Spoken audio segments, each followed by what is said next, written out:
কাল দেশে ফিরবেন নোবেলজয়ী ডক্টর মোহাম্মদ ইউনূস। কারো ভুলে যেন বিজয় হাতছাড়া না হয় এমন বার্তা দিয়েছেন তিনি।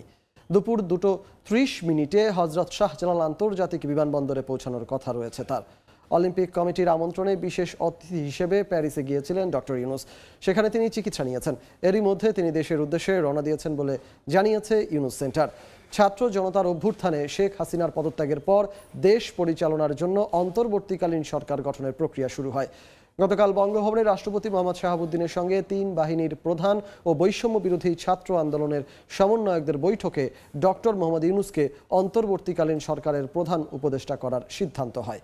এদিকে শ্রম আইন লঙ্ঘন মামলায় শ্রম আদালতের দেয়া কারাদণ্ড থেকে খালাস পেয়েছেন ডক্টর ইউনূস সহ 4 জন।